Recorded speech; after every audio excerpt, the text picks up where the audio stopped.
Scientists at CERN have made history by creating the first antimatter qubit. This breakthrough represents a major step forward in quantum physics research. An antimatter qubit is an experimental demonstration of a quantum bit created from antimatter particles. Specifically, researchers used an antiproton in a quantum superposition state. This allows the particle to exist in multiple quantum states at the same time. The CERN's base collaboration achieved this remarkable feat through their groundbreaking experiment. They demonstrated the first coherent spin transition using antiproton. The particle maintained quantum coherence for nearly 50 seconds, oscillating between spin up and down states. This experiment used sophisticated electromagnetic penning traps to control the antiproton. This represents a major advancement in our understanding of antimatter, quantum physics, and quantum states. While discovery opens new doors for fundamental physics research, it has limited applications for practical quantum computing. Yeah. What's going on here, John? Yeah, so the base that you're talking about is BASE, which is an anti-baryon symmetry experiment, which is a collaboration using incredibly sophisticated, like you said, multi-trap system based on penning traps. And these devices use a combination of strong magnetic fields up to several Tesla, which is crazy, and precisely controlled electronic fields. And they're using that to confine these charged particles like antiprotons in a three-dimensional space. And the system consists of two primary components, which is the analysis trap for measuring the precision of magnetic moments and a precision trap capable of flipping quantum spin states and measuring particle oscillations. So why does this matter? So this isn't about building antimatter quantum computers, because that would be pretty much impossibly difficult. Instead, it's about solving one of the universe's biggest mysteries. Why does anything exist at all? So according to physics, the Big Bang should have created equal amounts of matter and antimatter, which would have completely annihilated each other, leaving behind only energy. But here we are. We're here. We're in a universe made in almost entirely of matter. So the goal of this, by comparing how matter and antimatter behave at the quantum level, scientists are hoping to find the tiny differences that could explain why the universe didn't destroy itself in the first moments after the Big Bang and why we exist. So I think this is cool. This is kind of that existential stuff that sometimes we're talking about. And now we're mixing in science into this. What do you think? Well, scientists have always wondered around, why we live in a matter versus antimatter universe. What tipped the scale in the favor of matter, and which, again, why we exist. And so now we start looking at what we can do at the antimatter qubit level, and maybe we are much closer to solving all those mysteries. Exactly. Yeah, it's crazy when you think about it. People always hate it when I say quantum is magic, but come on now, we're talking about examining a antimatter qubit on a computer chip to solve a problem on how the universe was started. Yeah, exactly.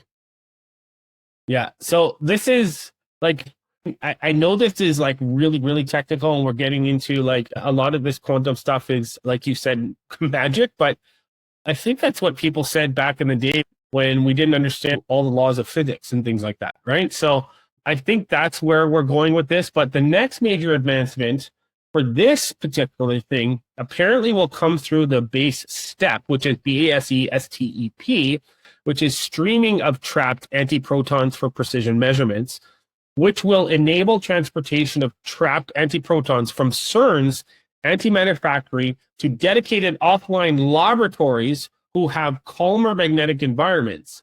And so this transportation capability could extend coherence times by a factor of 10, potentially reaching 500-second coherence times and enabling even more precise measurements. And when I was doing my research on this, it made me think there was a movie where they had antimatter that was suspended in a vial, and if it broke out, that I can't remember how big of a bang it would be, but do you remember that?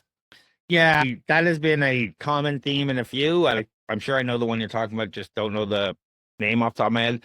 But yeah, let's face it, antimatter and matter can't coexist. If they touch, boom, you get energy, and they annihilate each other. So that's why we need incredibly powerful magnets and vacuums. CERN have done some really cool stuff around being able to move antimatter from here to there with these magnets and stuff. So before, it used to have to be studied at where they created it. So now we're taking it a step further by creating these antimatter qubits in a quantum state and being able to study them. As you know, qubits can exist in multiple states at the same time. And as a result, we can now take a look at all of those states and what that means with antimatter. I think this is really interesting, and it exemplifies how targeted innovations can pull into multiple scientific disciplines. Yes. We're really interested in this, but like, again, we're talking, feels very Star Trek sci-fi when we talk about matter versus antimatter. And we start to get into scary territory, because what are we getting into that can, annihilate us? And, why are we doing that? Yeah. So I would love to hear what your feedback are on this and what the long-term research impact. For example, the Antimatter Qubit achievement establishes CERN's base experiment as a leader in antimatter research. The future experiments will build upon these fundamental techniques. The research contributes to humanity's understanding of fundamental physics principles.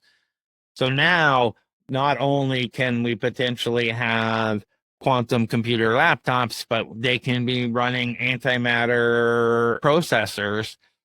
Like, the world is changing rapidly, and it's really becoming a sci-fi future world that is coming faster than we can possibly imagine. I'd love to hear your thoughts on this antimatter qubit and quantum states. Are we moving in a dangerous direction, or is this going to open up whole new worlds of, one, science, and two, computing power that we just don't understand yet? So, what do you got going on, John? Yeah, so coming out end of September, definitely gearing up for Elevate. I know you're a partner with Elevate, aren't you, Craig? Oh yeah, absolutely. So definitely we'll be doing something during the Elevate a week, probably a Flowgrammer event, if nothing else. They're a partner of ours. Definitely go out and check it out. There's a lot of great events going on related to Elevate. I swear I said great events, sessions. Program, check out their schedule, check out all the different lines of programs and stuff. There's always good things there. So definitely go check out Elevate, and check out Toronto Starts for our startup drinks, our startup investor drinks, and our Flowgrammer events, where we help people learn how to automate things in their business. And John, if people need funding, where do they go? Yeah, come find me on LinkedIn. I just posted some news about the Shred program, but come find me on LinkedIn.